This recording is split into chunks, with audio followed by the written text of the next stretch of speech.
আসসালামু আলাইকুম রহমতুল্লাহি ওবরকাতুহু। শ্রদ্ধেয় দর্শনার্থীবৃন্দু, আমি বেশ কিছুদিন পরে আপনাদের সামনে আবার হাজির হয়েছি মিজান্স আরবিক অ্যান্ড ইংলিশ কেয়ারের পক্ষ থেকে। আজকে আমি যে বিষয়ে আলোচনা করব সেটি হলো আল হরফুল মুশাব্বাহাতু বিল ফেল, তথা ফেলের সাথে সাদৃশ্যপূর্ণ হরফসমূহ নিয়ে আলোচনা। আমরা জানি শরহে নিয়াতে আমেল তথা 100টি ইলমে নাহউতে মোট 100টি আমেল রয়েছে। তন্মধ্যে থেকে আমরা আজকে হরফুল মুশাব্বাহাতু বিল ফেল এর ভিতরে মোট 6টি আছে। এই 6টি হরফুল মুশাব্বাহাতু বিল ফেল নিয়ে আমরা আলোচনা করব। আমি আশা করছি আপনারা সবাই ভালো আছেন। আমিও আপনাদের দোয়ায় এবং আল্লাহর কৃপায় বেশ ভালো আছি। তাহলে আসুন আমরা বোর্ডে গিয়ে বিষয়টি সুন্দরভাবে বোঝার চেষ্টা করি। আল হরফুল মুশাব্বাহাতু বিল ফিল তথা ফেলের সাথে সাদৃশ্যপূর্ণ হরফসমূহ। ফেলের সাথে সাদৃশ্যপূর্ণ হরফসমূহ তারিফুহু লুগাতান, অর্থাৎ হরফ মুশাব্বাহাতুল ফিলের শাব্দিক অর্থ বা আবিধানিক অর্থ। হিয়া কালিমাতুন মুরাক্কাবাতুন, অর্থাৎ হরফুল মুশাব্বাহাতু বিল ফিল কালিমাটা হলো একটি মুরাক্কাব শব্দ তথা যৌগিক শব্দ। কয়েকটি শব্দের সমন্বিত রূপ। হরফু মুশাব্বাহাতু বিল ফিল তিনটা শব্দের সমন্বিত রূপ। আল হরফু জামু মিন হরফিন, হরফ শব্দটি হরফ শব্দের বহুবচন। মানাহু আত-তরফু, হরফ শব্দটি হরফের বহুবচন, অর্থ হলো আত-তরফু পার্শ্ব বা কিনারা। আর অল মুশাব্বাহাতু সিগাতুল মুফরাদ, আর মুশাব্বাহাতু শব্দটি হলো এক বচন। আল মুআন্নাস লি ইসমিল মাফউল, মুশাব্বাহাতু ইসম মাফউলের ওয়াহিদ মুআন্নাসের সিগা। মানাহু এর অর্থ হলো আল মুমাসসালাতু, আল মুমাসসালাতু তথা সাদৃশ্যপূর্ণ বা মিল রাখে, একটি জিনিস আরেকটি জিনিসের সাথে মিল রাখে এরকম। ওয়া আম্মা বিল ফিল মানাহু মাআল ফিল, আর বিল ফিল শব্দের অর্থ হলো মাআল ফিল তথা ফিলের সাথে। এখন পরিপূর্ণ অর্থ দাঁড়ায় আল হরফুল মুশাব্বাহাতু ফিল বিল ফিল, ফিলের সাথে সাদৃশ্যপূর্ণ হরফসমূহ, অর্থাৎ যে সকল হরফ ফিলের সাথে সাদৃশ্য রাখে।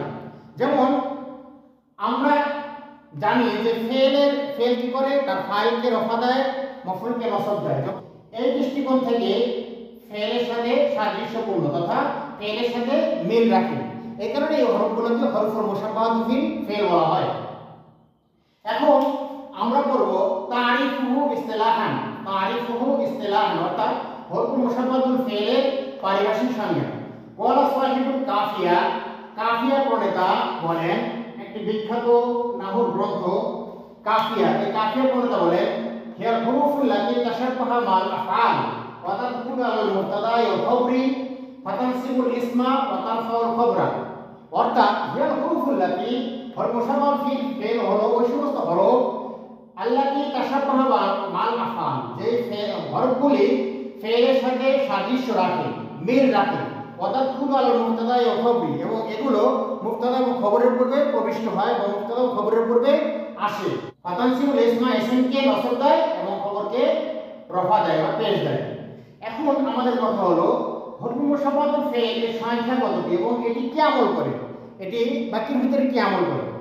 এখন দেখুন হরফুল মুশাব্বাহাতুল ফিল এটি মোট 6টি, যথা 1 নম্বর ইন্না, 2 নম্বর আন্না, 3 নম্বর কান্না, 4 নম্বর লাকিনা, 5 নম্বর লাল্লা, 6 নম্বর লাইকা। এই ইন্না এটি নিশ্চয়তা অর্থ দেয়, কোন বাক্যে সে নিশ্চয়তা অর্থ দেয়। যেমন ইন্না যায়দান আলিমুন, নিশ্চয় যায়েদ আলেম, নিশ্চয় যায়েদ একজন আলেম। অর্থাৎ আমি যদি বলি ইন্না যায়দান আলিমুন মানে অবশ্যই যায়েদ একজন আলেম, এরকম অর্থ দিবে। ভেরিলি যায়েদ ইজ ওয়াইজ, যে নিশ্চয় যায়েদ একজন আলেম। ইনডেড যায়েদ ইজ ওয়াইজ পারসন, না নিশ্চয় যায়েদ একজন আলেম। আবার এই ব্যাপারটা আমরা এইভাবে বলতে পারি ইন্নাল্লাহ আলিমুন হাকিম। ইন্না এখানে একটা হরফ মুশাব্বাহাতুল ফিল, আর আল্লাহ এটি হলো ইসমে ইন্না, আলিমুন হলো খবরে ইন্না, হাকিম হলো খবরে ইন্না। আলিমুল মওসুফ, হাকিমুন সিফত, মওসুফ সিফত মিলে ইন্নার খবর হয়েছে, খবরে ইন্না। তাহলে দেখো ইন্না এসে তার ইসমকে কি হলো নসব এবং আলিমুন হাকিম দুটি শব্দ হচ্ছে খবর, এটাকে কি দিল? পেশ দিল। তার মানে কি ইন্না তার ইসমকে নসব দেয় এবং খবরকে পেশ দেয়।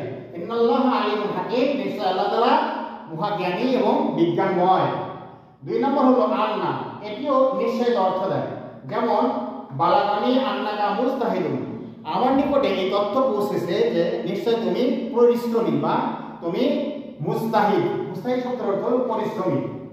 আবার এই ব্যাপারে আমরা বলতে পারি ফালাম আন্নাহু লা ইলাহা ইল্লা হুয়া, ফালাম জেনে রাখো, আন্নাহু লা ইলাহা ইল্লা হুয়া, ফালাম আন্নাহু লা ইলাহা জেনে রাখো নিশ্চয় তিনি এক, তিনি ছাড়া কোনো মাবুদ নাই, ইল্লা হুয়া তিনি একমাত্র প্রভু। এরপর 3 নম্বর হলো কান্না, এটি তুলনা অথবা মতো অর্থ দেয়।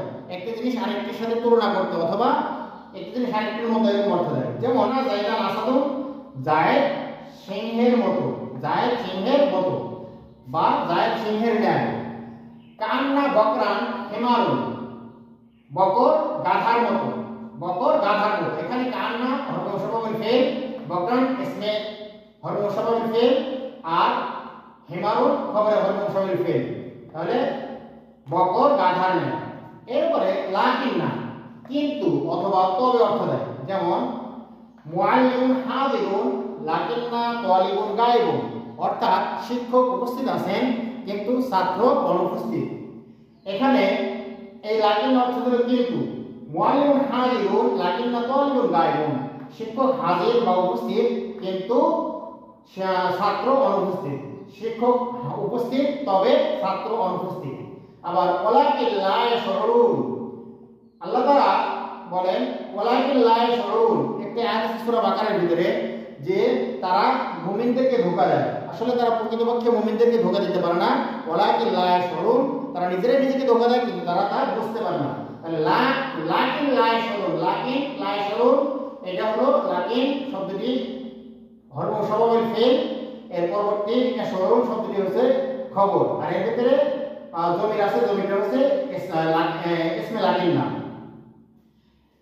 কিন্তু তারা অনুভব করতে পারে না, কিন্তু তারা অনুধাবন করতে পারে না। এরপরে 5 নম্বর হলো লাআল্লাহ। লাআল্লাহ এটি সম্ভাব্য বিষয়ে আশা বোঝায়। অর্থাৎ লাআল্লাহ এবং লাইকা দুটি শব্দই আশা বা আকাঙ্ক্ষা বোঝায়। এখন কথা হলো লাআল্লাহ এবং লাইকার মধ্যে পার্থক্যটা কি? লাআল্লাহ এই শব্দটি সম্ভাব্য বিষয়ে আশা বোঝায়। আপনি এমন বিষয়ে আশা করেন যেটা আপনার অর্জন করা সম্ভব, আপনার পক্ষে অর্জন করা সম্ভব, এই ধরনের বিষয়ে আমরা কি করবো? লাআল্লাহ ইউজ করব। আর যে বিষয়ে সম্ভব না, অসম্ভব এবং সম্ভব দুই ধরনের হতে পারে। আপনি এমন বিষয়ে আশা করলেন যেটা সম্ভব হতে পারে আবার অসম্ভব হতে পারে, সেই ক্ষেত্রে আমরা লাইকা ইউজ করব। যেমন লাআল্লাহ সম্ভাব্য বিষয়ে আশা বোঝায়। যেমন লাআল্লাহ যায়দান ইয়াহজুর, সম্ভাব্য জায়েদ উপস্থিত হবেন। লাআল্লাহ মানে কি সম্ভব আছে যে জায়েদ উপস্থিত হবেন। আবার এই ব্যাপারটাকে আমরা এইভাবে বলতে পারি লাআল্লাকুম তাত্তাকুন, লাআল্লাকুম তাত্তাকুন। যেমন সূরা আল-বাকারার 183 নম্বর আয়াতে আল্লাহ তাআলা বলেন কুতিবা আলাইকুমুস সিয়ামু কামা কুতিবা আলাল লাযিনা মিন ক্বাবলিকুম লাআল্লাকুম তাত্তাকুন। এই লাআল্লাকুম তাত্তাকুন মানে কি?